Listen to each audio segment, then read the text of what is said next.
We are joined live now by Education Minister Stephen Lecce. Minister, thanks for joining us. I know it's been a busy day at Queen's Park, so we appreciate this. Of course. Good to see you, Lena. So when you hear that teachers voted 95% in favor of strike action, what message does that send your government? What do you take from that? That 100% of parents in this province insist and demand that their children are in school. I've never met a parent in any region of Ontario, Catholic or public, English or French, who don't demand that their kids stay in school with the full learning experience for the next 3 years.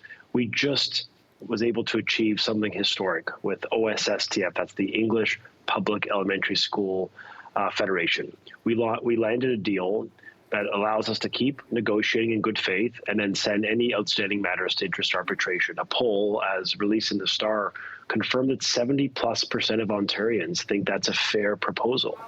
So I'm urging ETFO, the Elementary Teachers Federation, to get on with it, to work with the government to get this deal done for their members, but most importantly for our kids. Give them all the predictability they deserve. It's been almost more than a year now, and you haven't been able to secure an official contract with any education union in this province. What does that say about your leadership, Minister?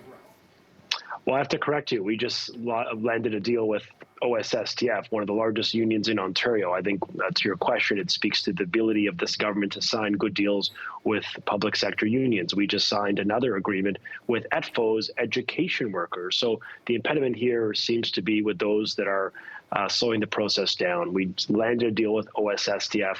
My message to ETFO is to get on with it, to work with the government and the unions and the school boards for us to come together to keep kids in school. And I think the message I hope the union is hearing from Ontarians is that they won't tolerate disruption or strikes. They want kids in school, and this government, our premier, believes fundamentally that if we want to lift academic achievement standards, we want to help support positive mental, physical health, kids have to be in school. I think it's a common sense conviction, and I want families to know we will uphold it, we will advance it, we'll fight for their kids to be in school. But I need the union to come to the table to sign a deal that we just delivered with one of the largest unions in Ontario for 400,000 English high school kids.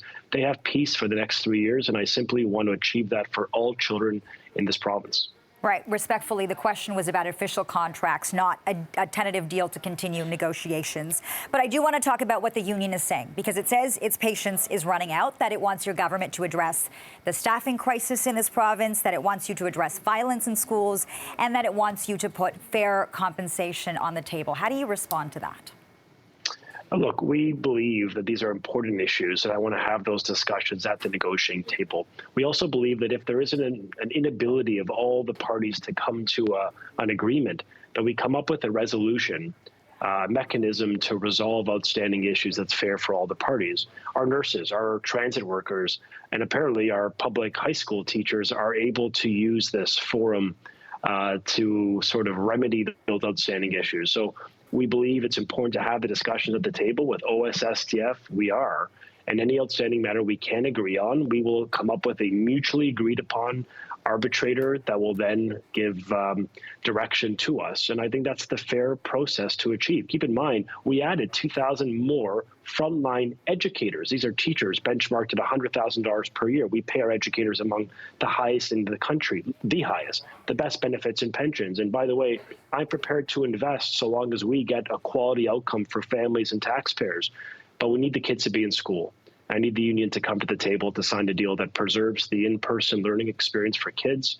I just know it's so important to families, and our premier recognizes this. I recognize this, and I want to remain optimistic that for all the, some of the protests and messages we see from the unions, the bottom line is I still believe there's a path to a deal. I want to remain optimistic, and I want to remain forward-looking. I just hope the union will move quicker and work with us to get this done and keep these kids in school. Education Minister Stephen Lecce, thanks so much for your time. Thank you.